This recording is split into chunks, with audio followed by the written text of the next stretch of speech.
Hello guys, हम death final wheel का कहते हैं एपिसोड 2 ला चुके हैं। चैप्टर की स्टार्टिंग में जो कहते हैं उसका बड़ा वाला एल्डर भाई होता है, वो कह रहा होता है मेरी बात सुनो भाई, आप कहते हैं इस तरीके से को हार गए, ये अच्छी बात नहीं है। और उसका कहते हैं जो भाई होता है वो हंस रहा होता है और कह रहा होता है कि मेरे बड़े भाई ने कहते हैं नेशनल हीरो का कॉलेज में दूसरी रैंक हासिल की है, आप कहते हैं निश्चित रूप से मरेंगे। और हाँ हाँ हंस रहा होता है। गाइस ऐसा लग रहा है कि जैसे कि इसके अंदर किसी ने डाल दिया हो, मतलब हंसी की गोली। फिर रॉक को दिखाया जाता है जो हिलने की कोशिश कर रहा होता है, बट उसकी शरीर हिल नहीं पा रहा होता है क्योंकि उसके कहते शरीर बहुत ज़्यादा जख्मी होता है। टकले के बड़े वाला भाई कहते हैं रॉक से कह रहा होता है कि वापस आने का कोई रास्ता नहीं है। आप कहते हैं मेरे छोटे भाई ने तुम्हारी शिकायत की थी कि तुम बड़े अहंकारी हो।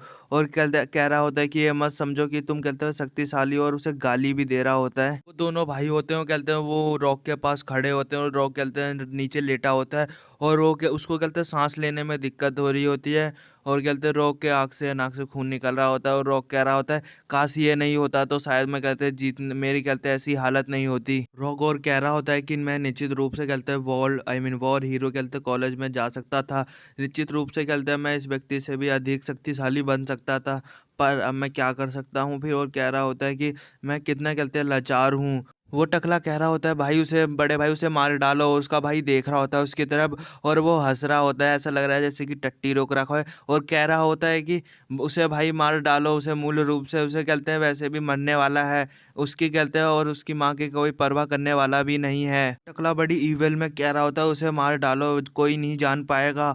और कह रहा होता है शायद सब कहते हैं मेरे भाई को हीरो मानने लगेंगे। ऐसा साला ये तो पागल हो गया भाई, बिल्कुल ही पागल हो गया है। उसका बड़ा भाई उसकी तरफ देख रहा होता है और अपने मन में ही सोच रहा होगा कि ये साला कितना चूतिया इंसान है। और फिर कहते हैं सामने की ओर देखने लगता है। फिर उसका कहते हैं बड़ा वाला भाई कह रहा होता है ये भी ठीक है। उसके कहते हैं आसपास के शरीर से कहते हैं रेड कलर का ऑरा निकल रहा होता है। अगर उसकी तरफ देख रहा होता है थोड़ा सहमा होता है और डरा होता है। और वो कहते हैं उसका बड़ा वाला भाई कहता है उसकी तरफ आ रहा होता है। उसका ब्रदर कह रहा होता है कि मुझे दोष मत दो, अगर तुम चाहते हो कि अपने पिता को दोष दो, गद्दार ठहराओ।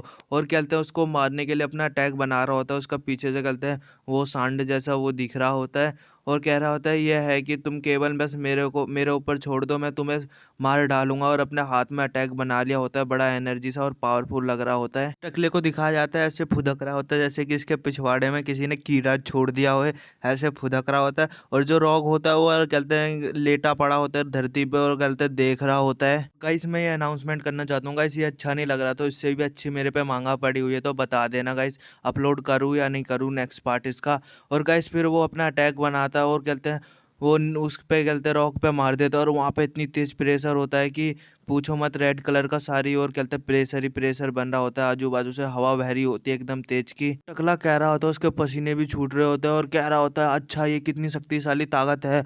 और उसका कहते हैं बड़ा वाला भाई कह रहा होता है शायद मुझे डर है कि वो मीठ बन गया होगा पूकर का। फिर वहाँ पे दिखाया जाता है जहाँ पे रॉक होता है वहाँ पे कहते हैं धुआं ही धुआं हो रहा होता है। फिर कहते हैं अचानक ही वो कहते हैं उसका बड़ा वाला है भाई होता है एकदम चौंक गया होता है। फिर दिखाया जाता है कि वहाँ पे कहते हैं धुएं में कहते हैं हट गया होता है और वहाँ पे कहते हैं रॉक होता ही नहीं है। उसका बड़ा वाला भाई एकदम देख के हैरान हो गया होता है तो और कह रहा होता है ये क्या गायब है, क्यों गायब है, ये कहते हैं असंभव है, कुछ नहीं बचा है, तुम कहते हैं देखो इसे इसे। फिर उसका कहते हैं छोटा वाला भाई देख रहा होता है और कह रहा होता है भाई यहाँ है। फिर उसका बड़ा वाला भाई एकदम चिल्लाते हुए कह रहा होता है रुको। फिर उसे कहते कुछ एहसास हो रहा होता है। फिर वो कहते हैं ऊपर की ओर देखता है तो उसके सामने एक लाल कलर का पंख होता है, उसमें से रोशनी सी निकल रही होती है।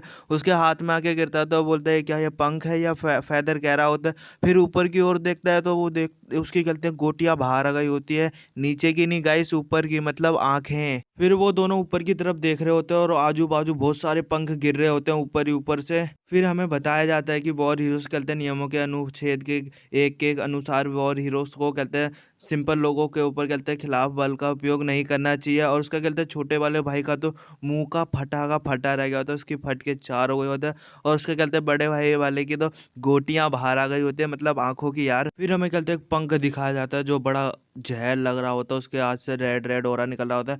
फिर दिखाया जाता है उस बंदे को जो वही बंदा होता है जो पोस्टर में होता है और उसके हाथ में कहते हैं रॉगर भी होता है और वो आसमान से उड़ रहा होता है। फिर कहते हैं जो रॉगर होता है अपनी आँख खोलता है और देख रहा होता है कौन है। फिर उसे वो बोल रहा होता है ये तो वो पर्सन है जिसको मैंने पोस्टर में देखा था, जिसके पास फोनिक्स का वर्ड और पावर रहता है हज़ारों शक्तियों की। गाइस मुझे इसका नाम तो नहीं पता, बट मैं इसका नाम फोनिक्स से रख देता हूँ। और कहते हैं वो फोनिक्स के हाथ में रॉगर कहते हैं बेहोश हो गया होता है। गाइस ये चैप्टर यहीं खत्म होता है। अगर अच्छा लग रहा हो तो गाइस बताना, नेक्स्ट पार्ट लाऊंगा, वरना कोई न्यू मांगा स्टार्ट करूंगा गाइस।